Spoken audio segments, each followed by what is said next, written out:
Turn 'em up if you got 'em. Captain Colin Brock coming at you from the short and muddy.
See terrain pass under you like that, you know you're not going to Monte Carlo. Everything in Sudan is red. After 6 months, you get sick of the red. But Sudan is in the red. That's South Sudan. And the pink is North Sudan, which is Muslim. And the South is Christian. And guess what? They don't like each other. They're separated by a demarcation line, you see there.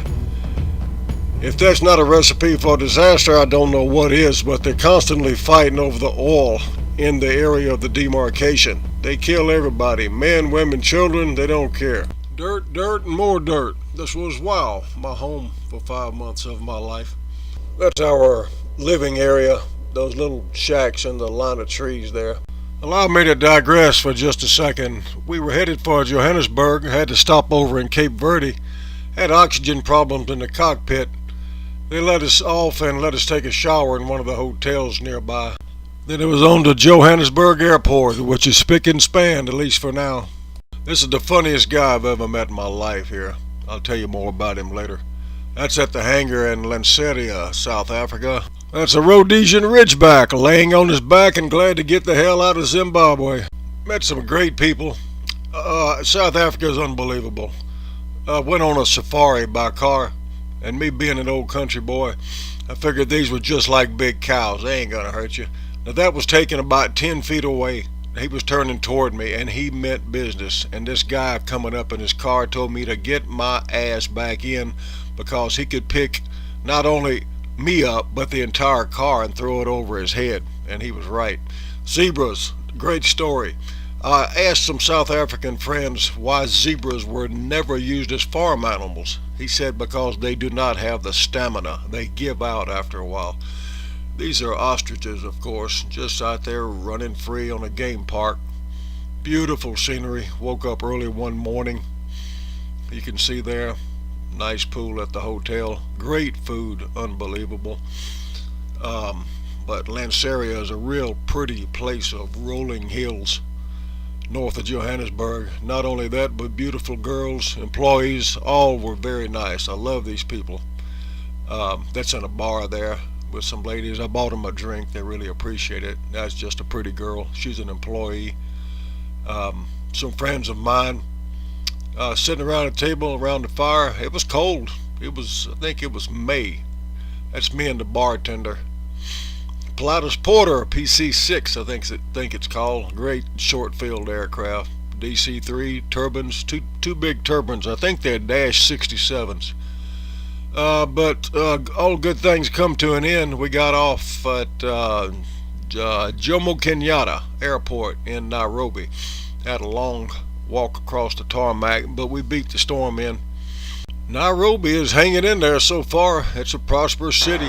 Coming up is Captain Hugh Pryor at the East Africa Aero Club. He's a book writer and legendary African bush pilot, except for when he landed his King Air gear up. He said they're a new design. They're supposed to be like that. He introduced me to Scotch, which I now love.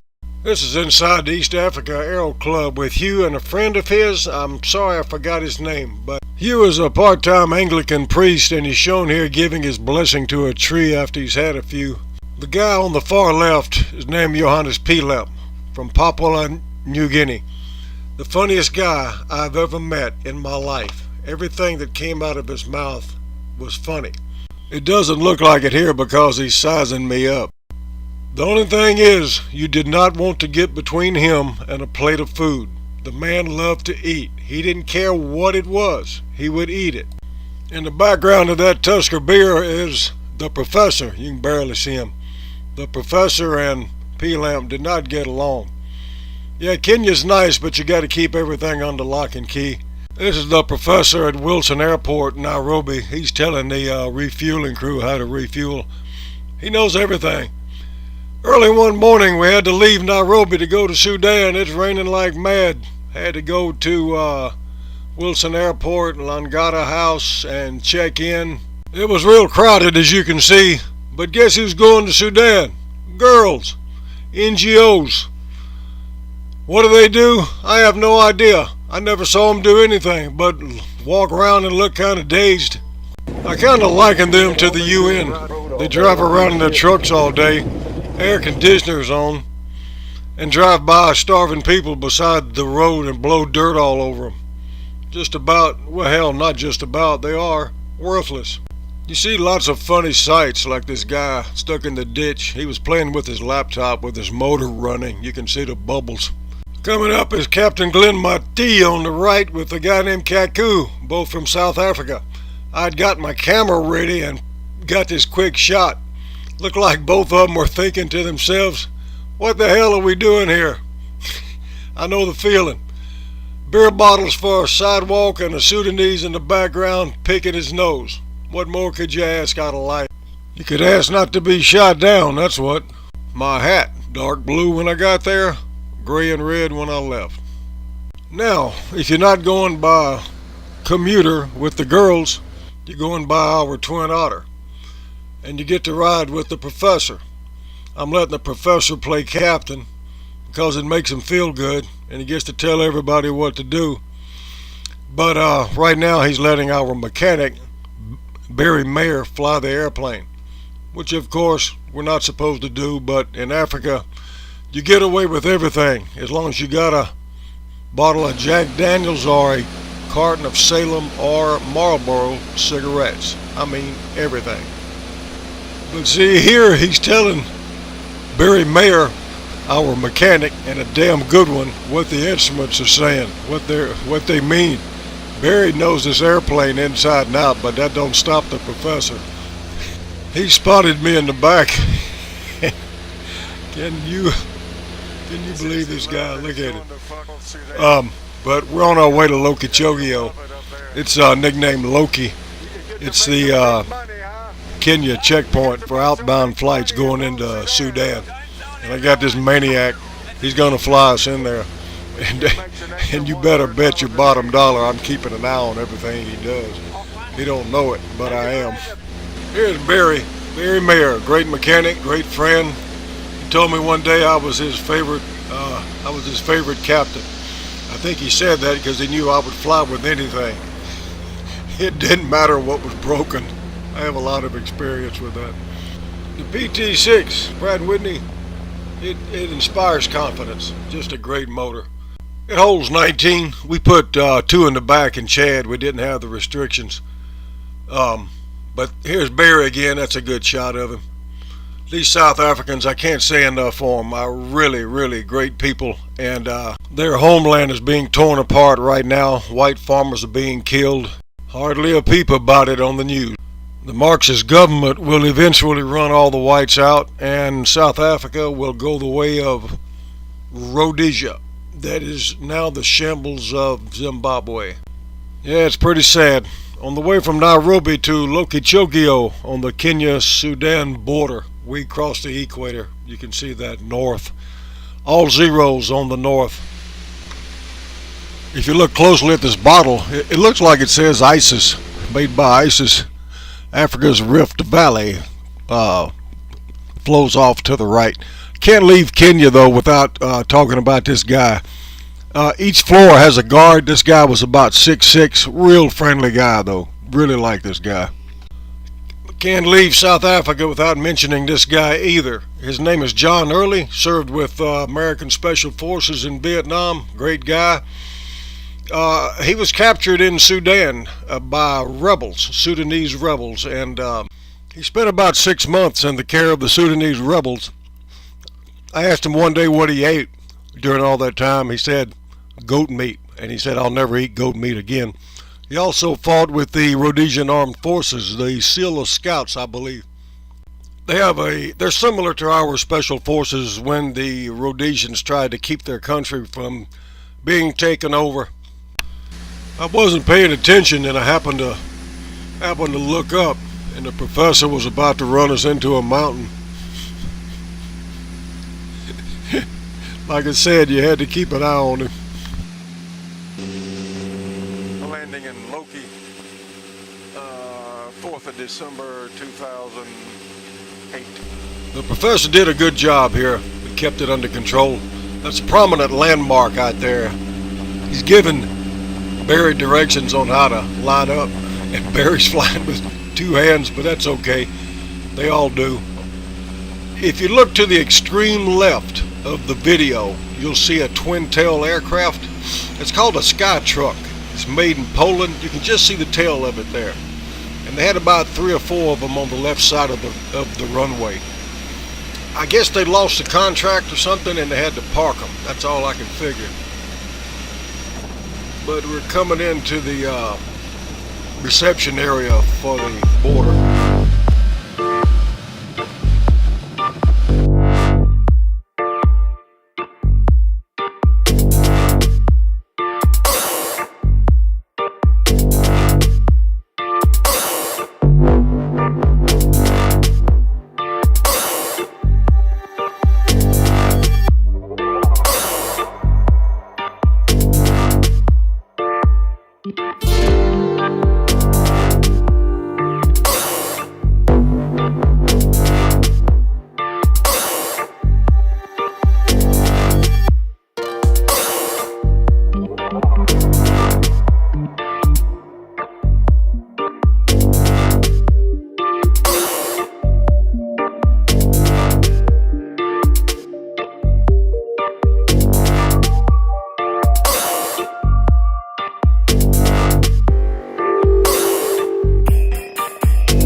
Leaving Loki, there are no more mountains to hit, at least not any big ones anyway, at 10,000 feet for the professor to run into, so I sit in the back and enjoy the scenery of beautiful southern Sudan. Oh boy. If you get seasick, let me know. Meet Jerry, also from South Africa, an expert in all-terrain driving. Let me tell you, he can spin that steering wheel like a top. He knows how to avoid all the holes, or most of them anyway, and avoid getting stuck. Speaking is Captain Colin Brock of South Africa. One of the finest pilots I've ever had the pleasure to fly with. This guy could fly a kite and make it look professional. But you meet all kind of sights. You get to see a lot of sights on the way to and from the airport. Like this vehicle here that got stuck. Still had the motor running and the driver was in the seat playing with his laptop.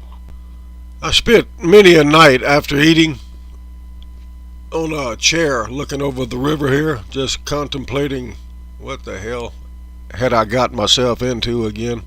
Quick story, this is my friend P-Lamp's house. On the left, the mess hall is to the right. It's about 20 feet away. He makes sure that he's close to food. But one day, I locked him in his house.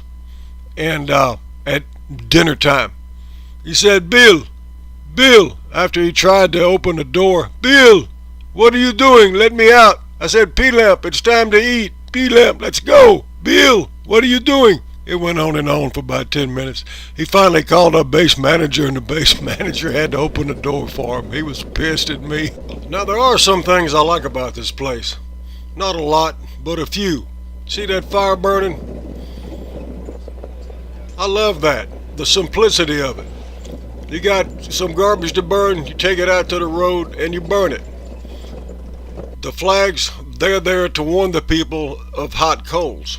Now, you see the smoke, you would think they would get the idea that it would be hot. This is our all-purpose pond here. It's used for everything, from drinking water to taking a bath to washing your cars and trucks. Drove by here one day.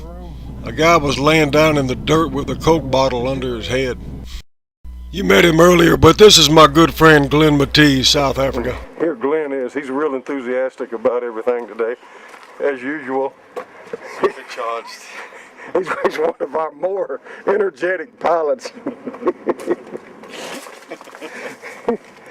How do you look at this fucking place? How do you get energetic about this fucking place? I mean, you can't even walk without tripping on something and busting your ass. I hit that air conditioning platform one night with my head. You talk about hurt. I cussed to high heaven. On something and busting your ass. Ah, God. This place would be condemned in the U.S. as uninhabitable. I'm serious. Yeah, that's Glenn. He'd laugh at anything. We fucking condemned. Yeah. Now, you'll probably get the impression, what's he complaining about? Look at this place. He's got it made. Well, stay tuned. You notice the floor? Everything is done on the floor. I do have one table. Most of it's on the floor. And this is my abode, my humble abode. And there's my prized possession right there. I was going to make a shrine to it, but I decided not to. Yeah, I like to chant like the Hare Krishnas, and I was going to make it into a shrine, but I couldn't find any candle. It'd be too much trouble, but it's deserving of a shrine. The only problem is the electricity does not work. It goes off 30 to 40 times a day.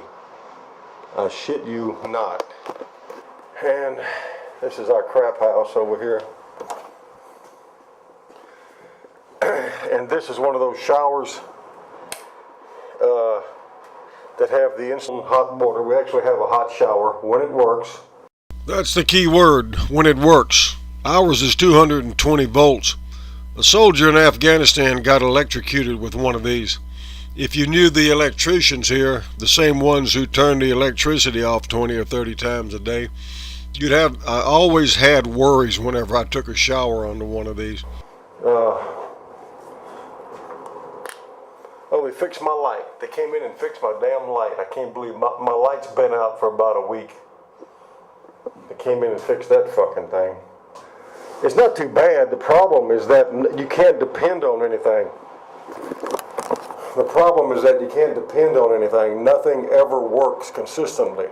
I went outside one day screaming. I couldn't take it no more. It literally blew my fucking top. And I'm sure all the camp heard me. I was saying, yeah, I couldn't let that be aired. It was bad, really bad. Even bad for me. Shit, motherfucker, cocksucker. Yeah, even Glenn came out of his room next door. He heard me raising hell. The whole camp went quiet. Glenn was laughing his ass off. This airstrip where Glenn is standing, it's called Boer Airstrip. It's where American Osprey aircraft came in to rescue some Americans during a flare-up in the Civil War. Shortly after we left. It's funny how they hang things on the wall here, if you'll look. Okay, the level of my head is about right here. Now, the hang things, there's a picture. It's actually a fairly nice picture, but they got it hung almost all the way in the ceiling. You know, they just have no idea how things are supposed to be done. You can see the ceiling is right there. The ceiling's about, I would estimate, 10 feet tall. They got it about a foot from the ceiling. And then over here, right across the room, they have another picture, and it's up near the ceiling anyway. I guess they expect everybody to be about 8 feet tall. I don't know. There's a lot of shit like that that's kind of funny. Come here. Speaking to you. This is the professor. He's at my door right now. He's about to give me some orders on what I need to do. I just described it in my room to everybody. Okay. I'll speak to you afterwards. Now, this guy has dual citizenship between Israel and South Africa. And I think I figured out the reason why. Because I asked him one day, did you ever fight in any of Israel's wars? And these are his exact words. I'm not gonna fight in any of their fucking wars. God damn. A great patriot he is. So anyway, now I figured out he's got that South African dual citizenship, so when Israel calls him to fight, he can haul ass to South Africa. This guy was something else. One final thing. Would you believe this guy is flying 737s now? I think for an Israeli airline. But this is who you're trusting your life to. Him and pilots like him. I talk about him a lot, but he was with me on some polio vaccine deliveries. You can see the coolers underneath the guys, and that's the horse they use to deliver it. But he was a good guy. I liked him. Now Pete Lamp, the guy on the left, he jumped my ass one day. He said, "Bill, why you call this man professor? He don't know shit." He was serious too. He wasn't joking around. Pete Lamp and the professor did not get along at all. He just had no use for the professor. I told Pete Lamp, you have to understand American funny things, that when you say something, it means the opposite sometime. That didn't...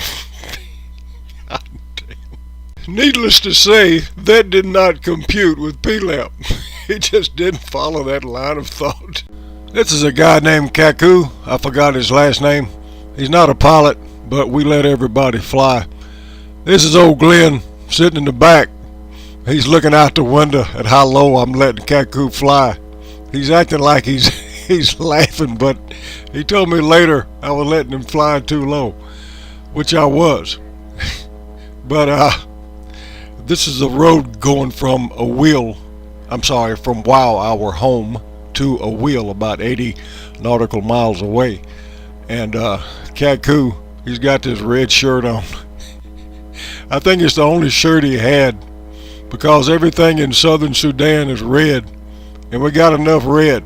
But you can see here, I had to agree with Glenn. You can see the goats hauling ass. We're right at the treetops, but I was keeping an eye on him real close. Now here's Glenn. I guess we switched seats because here's Glenn. That that cover, that cardboard cover there, I made that, and the mechanics thought so much of it they painted it black so it looked official to UN people. But that's Kaku coming into a wheel with Glenn helping him. At least I hope he is. Call airborne from the wheel, 5-4.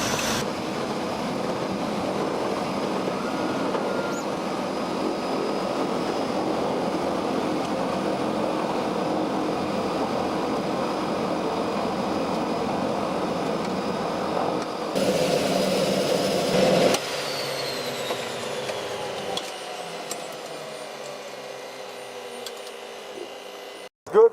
Good, yeah. This is our man in the wheel. Good man. He takes care of us. Does all the paperwork.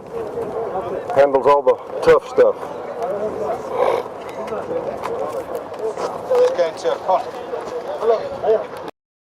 There's Idi Amin right there. He didn't die. He moved to a wheel. This is Glenn. I'm kind of letting him handle everything because I'm going home, or I thought I was, fixing to be in for a big surprise. But this is our UN passenger and cargo representative. He's checking names. People will lie to get on the plane because it's Christmas, transportation's scarce. See this guy here with the cell phone? Him and another guy were trying to bullshit their way on the airplane. What it is, they're wanting a free ride. It's difficult. Transportation is difficult because of the roads and nobody has money. And our base manager, you'll see him here in a second, he gets peeved at them because he knows they're full of shit. Now you can get hijacked. It's serious stuff to let somebody on there that ain't supposed to be there. Now you'll see a guy come in from stage right. He's gonna get real pushy here and shove a phone in this guy's face. He's not our base manager. He works for the UN, and he's a traffic controller, I guess you could say. And anyway, he's going to shove a phone in his face, and our base manager don't like it. I'm keeping my recorder down because I don't want to agitate the situation. He's got enough to worry about. Good. Who's good?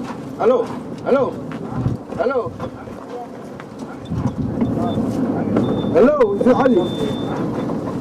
Long story short, the guy never got on. It all worked out, but not for him. Yes. When it's multiple stops, you got to really be careful you don't leave luggage at the first place that needs to go to the second or the third or the fourth place, or cargo or whatever.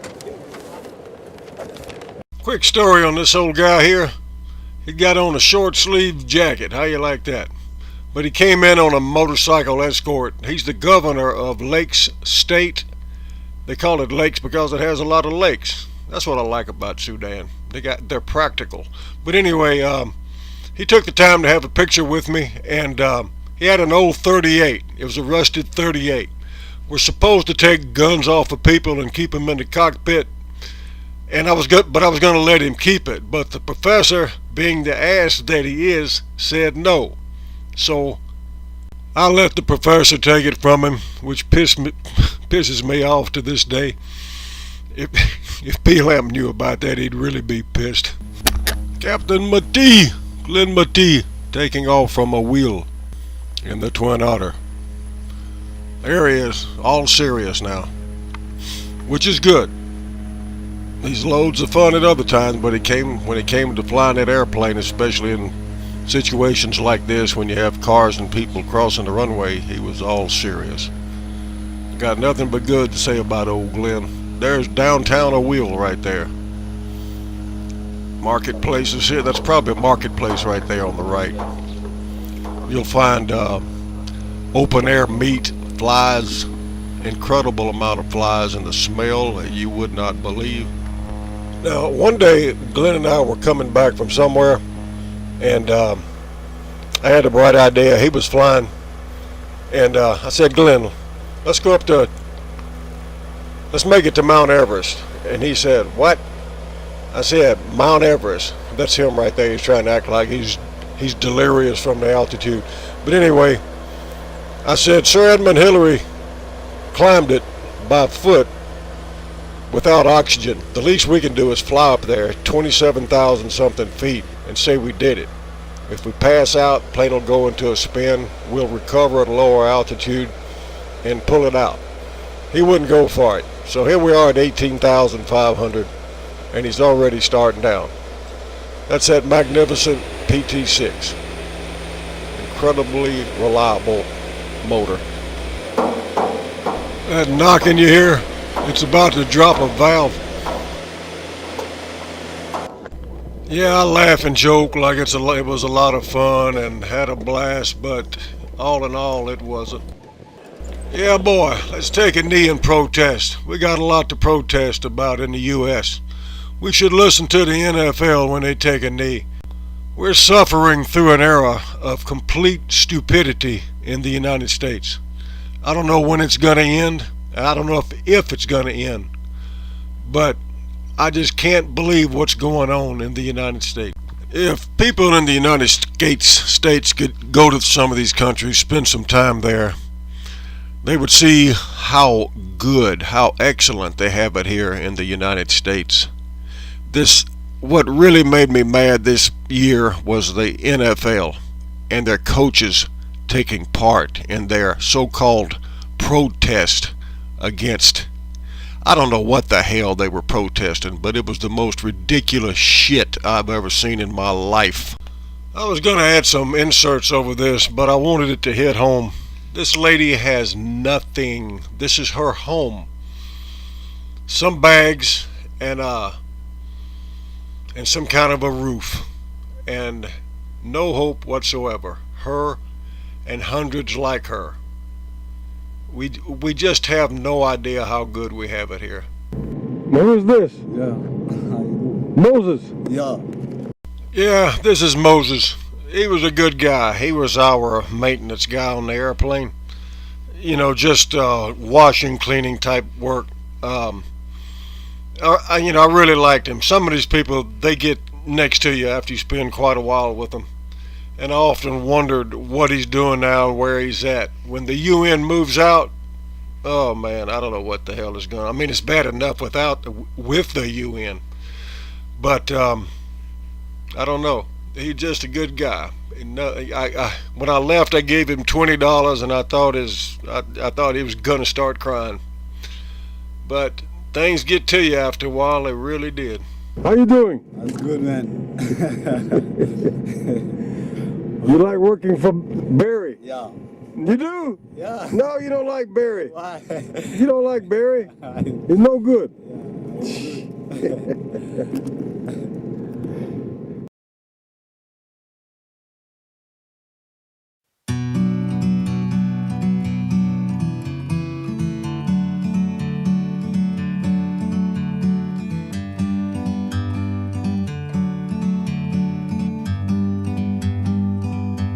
Like a bird on a tree, I'm just sitting here. I got time, it's clear to see. From up here, the world seems small. We can sit together. It's so beautiful, you and me. We meant to be in the great outdoors, forever free. Don't get me wrong, I'm not making fun of the Sudanese people, even though it may sound like it. I've got a lot of respect for them. They get along with nothing. And you know, if we were in the same situation, we'd be out there in the water with that guy. That's why I say we got a hell of a lot to be thankful for in the United States. You just never know until you really experience something like this. Around you, from a distance you can tell.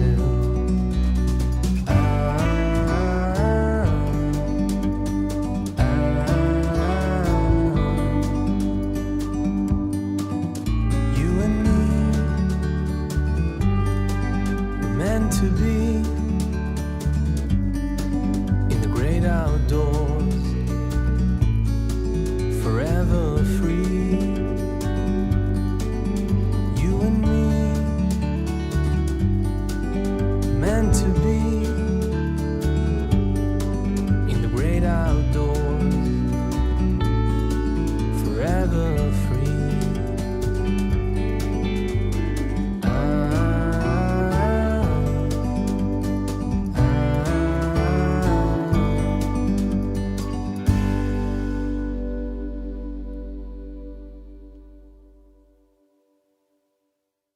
Glenn, I ain't forgot you.